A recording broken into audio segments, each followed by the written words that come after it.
I got a confession to make. I lied yesterday. I told the truth as I remembered it at the time. But today, I am heading off to meet a guy for postcards. Yeah, I said I wasn't going to source anymore until the fall. That is so hard to do. It's like tempting fate to say I'm going to do a spending freeze, because then all of a sudden, what you want is there. So, it hasn't been there for a long time. So I'm going to meet a guy for postcards. Sorry, I lied. I should probably never say I'm not going to source. And then if I say I'm going to go out and source, then things won't be there, right? That's Murphy's Law, the way things work. All right, I'm off in my car. If there's some footage, I will show it to you. Otherwise, see you later. Bye-bye. All right, I just got done with my appointment with the guy who said he had postcards, and he said he would bring some extra. I did request that we meet in public, so we met here down at Marketplace where I have my antique booth, because they have a nice coffee area with seating. So I bought a bunch of stuff from him, and it's a pretty good price, I think. The first thing I got was this postcard album. It's beautiful. He says that this is from his grandmother, who just died in April. She was 103 years old. There's not just postcards, but there's some correspondence in here too. There's a letter here, but there's some old postcards, and yeah, there's some nice ones, I think. And he says there's 150 postcards in here. So I purchased it from him for $80, and I'm looking forward to going through them. Not all of these are postcards, though. Then he had this album, and this album has weird things in it. So if you guys know what these are, please let me know. There's a whole bunch of postcards. There's a bunch of real photos and stuff. There's some really interesting things. And there's a book for college in 1912. And then there's a bunch of these pictures that are glued in, which, I told him that, once they're glued in, it's hard to work with them. So he understood that. But there's a whole bunch of blue, and these are like regular paper, but they're blue. Do you know why they would be blue? I'm not sure. There's a whole bunch of other ones. And then, let's see here. There's a couple of these that are postcards.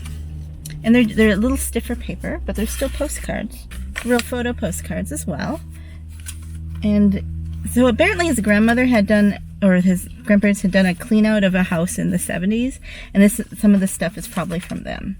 So I got this one for, I think, $25, which, sell a couple postcards, and I got the money back from that. These were tucked in there. So actually this stack here, oh yeah, I only have to do is sell one of these cowboys, or one or two, because we've got some bucking cowboys. I love these because Montana. So that was a really good deal. I got a few photos, and these are from Missoula. There's some old ones, and some train images. So and I didn't take them all. I just took the ones that, had some writing on it there, or that were interesting.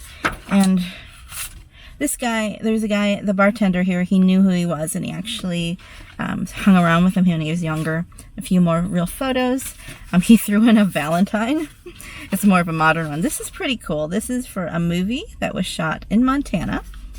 And another train interior. This is curious. Now, if you know anything about this one, let me know.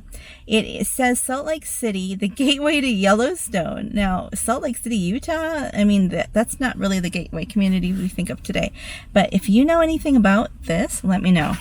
And then this final one, and Ann Arbor. And I think I paid him $115 for all of it. So now I'm on a spending freeze, barring any other luck coming my way, until I go to the postcard show in October in Minnesota. I'm hoping I can stick to that.